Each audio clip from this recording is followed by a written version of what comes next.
So ito yung ano.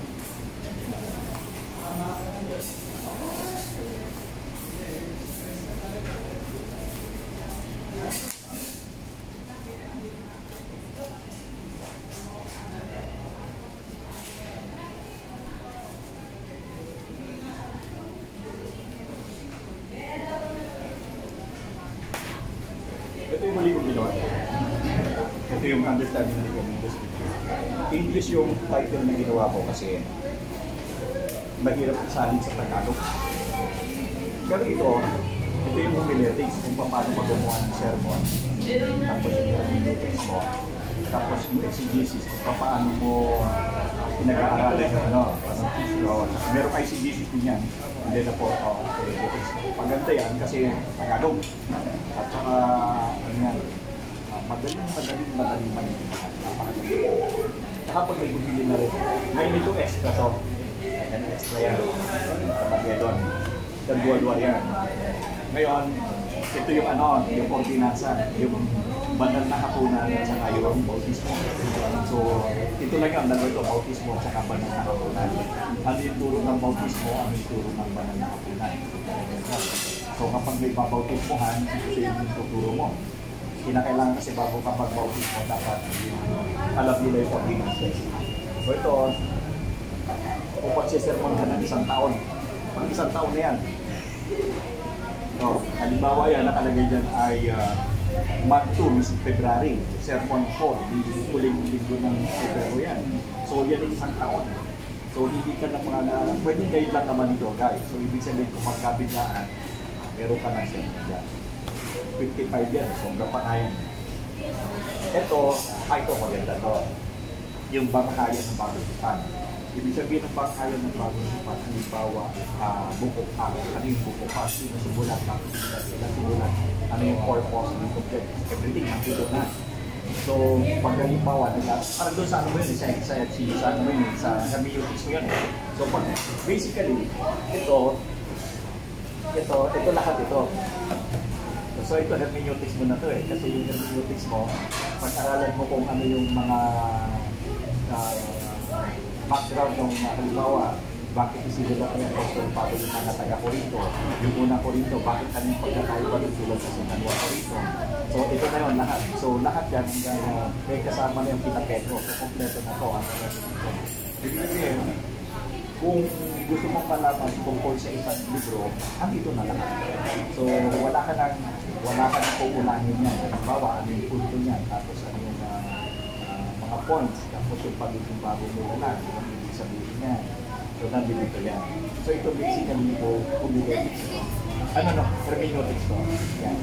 Ito na yung sermon. Ito, ang deklara dito. Actually, nabigay ko yung cover ng sa pero ito, dalawa kasi. Ito bumigay ko sa'yo. Ito yung history ng Christianity. Simula noong race timeline yan, timeline. So, ang problema lang dito lang ng isa. Dito sa timeline ito, nung nagkaroon ng 1870, nung nagkaroon ng Reformation, so, ibig sabihin, nawala yung essence of Christianity, nawala. Hindi pa totally nawala yung buto. Kasi lumira yung Roman Catholic Church sa ayon na Orthodox. Ngayon, 1870 ang karoon ng Reformation ng Martin Luther. Okay na sa amin, bumalik na, napabalik na sila doon sa salvation by grace, habang nawawalan tayo nasan. Good work sa kayo by grace. Ang problema, hindi nila na-restore yung puno na Christianity kasi ang nangyari doon, yung Pasko, yung mga pagan kami sa lilipan na. So, ibig sabihin kayo, andito pa rin. Yung Pasko, yung bagong taon, which is yung cross, again, veneration pa rin yan. So, ibig sabihin na noong time ni Martin Luther, naalis na nila yung nakabalik na sila, ang problema, hindi nila natanggapin yung problema nito. So, ibig sabihin, failure pa rin. Kasi, hindi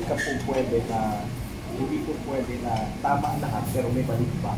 Ibig sabihin, sa 100%, nakakuha ka lang ng 98%, so hindi ka pa rin 100%. So, yun yung problem ng Christianity. Kahit yung physically sa evangelical, Pasko yun. Pasko sa evangelical yun, December 25, hindi naman December 25, si Jesus na rin na lang. So, ito, maganda itong book na ito kasi ito, yan, pag-i-explain niya na ano, yan mag-i-explain kung paano nag-umpisa yung bakit tinawag na Kristiyano sa Antioch. Kasi doon unang tinawag na Kristiyano. Oo. Pero ang tanong, bago ang Antioch, yung sa Jerusalem, ang tawag sa kanila doon. Di ba? Kasi 41 na ito eh, pero ng 33 to 40, anong tawag sa kanila? So yun yung way o kaya yung Nazarene. Yun ang tawag sa kanila. Tapos naging Kristiyano lang, yung 41 na kasi Greek na eh, yung point na. Yun. Tapos ito yung Luke. Ito, bago ito, tapos ito, kasi mag-umpisa ka ng Acts of the Apostle, after ng Acts of the Apostle, namatay na si Apostle Paul. So, nung nag-umpisa na yun, pumunta na sa Antioch. Yan. Parang ganun yung pagkakasin. Hindi. O yan, ito magkakasunod yan. Ito yan ang magkakasunod. Actually, hindi.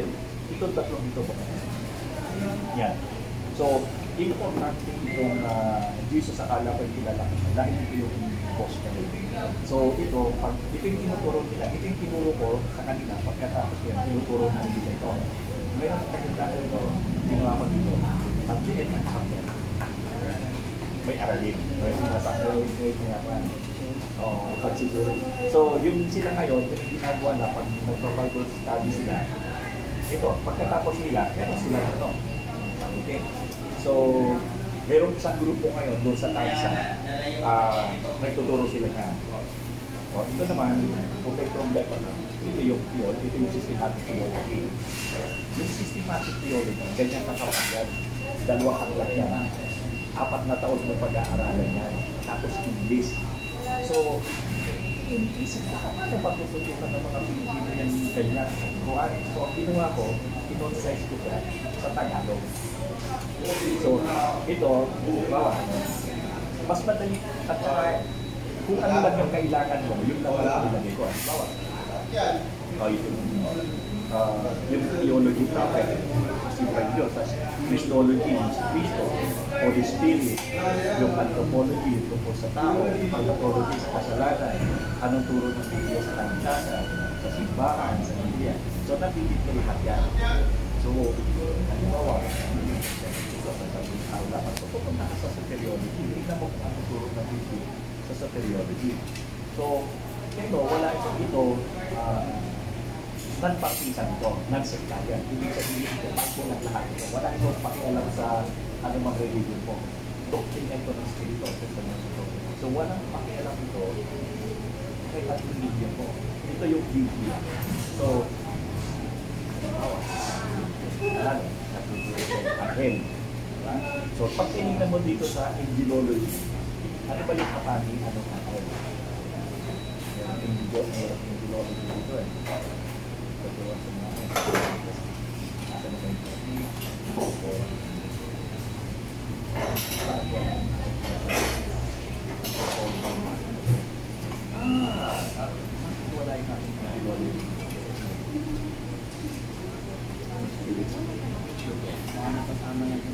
Baka napasama, hindi lang napalagi sa ako. Bali, dali lang naman po. So, ito yung ano. Tapos, pag nag-Bible ka kasi, iisa lamang ang pinaka-pinisira. Galatians 1. Doon ka lang sinasot sa Galatians 1. Kasi doon sa Galatians 1, 8 at sinabi doon, yung Apostle Pablo, ang pwede mo lang ito ibang tuto. Hindi ka pwede magturo ng hindi ibang tuto. Wala lang iba, which is ito lang ito. Ito lang, wala nang iba. Kapag nagturo ka outside sa gospel, sabi ni Apostle John, so yung sabi ni Apostle John, kahit kung may magturo daw ng angel, kahit daw angel ang magturo, o sa akin kung ano, hindi ko daw dapat kaya yung ito, hindi ko yun kasi may angel yun eh. So ibig sabihin, yung magturuan niya, wala sa gospel. So, basta ang ituturo lang tungkol sa Ebanghelyo. Kasi nung umakyat ang Panginoon, matugal ko ito ang Ebanghelyo. Wala ka ng ibang pwedeng ituturo, yun lang.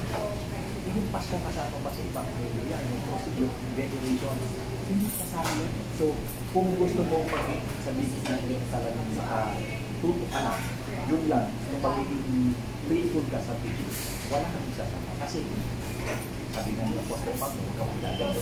Walang ibang Diyos. So, ito yung master mo. Madali lang ito. Dapat mapaster mo dito yung sequence. Yung sequence na wala. Halimbawa, ang kanina naman yan. Pinapaulit-ulit ko sa kanila yan. Ito naman yung sequence mo. Una, pagsilat, ito. So, ibig sabihin, ito yung sequence ng pagkakas. Ito kasi, iba dito, hindi ko yung makukuha sa pagkakas kasi pati pagkakas. So, halo. Yan, pati yung work of the pagkala sa Mateo sa pagkakas. So, tinasama ko kaya ito kompleto. So, yung buong apat na gospel, pinag-isama ko. So, ito yung kulabasan. So, ito na yung ibig sabihin sa gospel, ang tatandaan mo lang mali 14. Hindi, 12 lang, 13 lang. Pula, pagsilan, paghahanda ng ministeryo, pagpipon, pala, transfiguration, pagkabuhan. Pag kasi nakasabi yung sequence, may yung kwento mo na dito in sequence. Gethsemane, doon sa Gethsemane, bakit sumulo yung talo niya? Kasi yung intik pa yun. Madali yan, yung transfiguration, bakit yung bakit yung damit ng sabi niya, hindi pinagsugalan. Hindi no, pinagsugalan ng hindi iwa-iwa. So, maganda. So, basically ito lahat ito. So, apologetics, hermeneutics mo, yung exegesis mo, apologetics mo. Ito lahat yan. So, ibig sabihin, wala ka nang hahanapin. Doon lang sa homiletics mo, magpa-practice ka dito. Yung ating preaching ko so magpa-practice ka dyan. So, nandito rin kung paano yung pagpa-practice mo, ano yung ingatan mo, ano yung method, nandito ka natin. So, ibig sabihin, pwede ka na humingi ng diploma din. Pwede ka na humingi ng diploma din. Kasi kompleto na. Wala ka na kukulang. Ito yung current ng Armageddon. Ito yung nangyayari sa Gaza. Ito yung reason ng Gaza. Bakit napapatayin sa Gaza? Yung bedrock, yung kanal. Padadaanin nila doon sa Gaza. Kaya yung pinapatay nila yung mga yung mga patsnik. Kasama sa bulay. Ginawa ko na lang. Ako lang, ikaw lang pinigyan mo na. Kasi hindi ko ginagawa dito. Na-share mo lang konti ito pero hindi na tapos. Sa sobrang kami pa. Dito, maganda kasi basahin mo nahin mo dyan, ito kung sa kalawin ito. Ito maganda ito basahin. Pero ito ang pastorin. Basta ito pastorin. Kasi ito yung buhay ng Panginoon. Paano ka tatawagin ito sa kung hindi mo nakakalawa. Kaya ako sa simbahan, talaga. Sipin ko sila dyan, uli-uli eh. Masterin nyo yan, kasi kailangan masterin nyo. So yun. May mga pastor na nagawa ko dati sa bago. Kaya doon sa bago. Tama-tama naman si Juan. Pumunta ng bago, pinadala ko. Sila pastor ko na ito.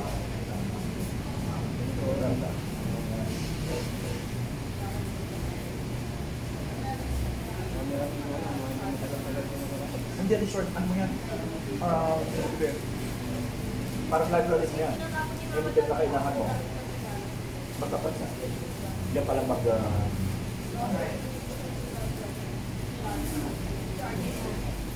okay na?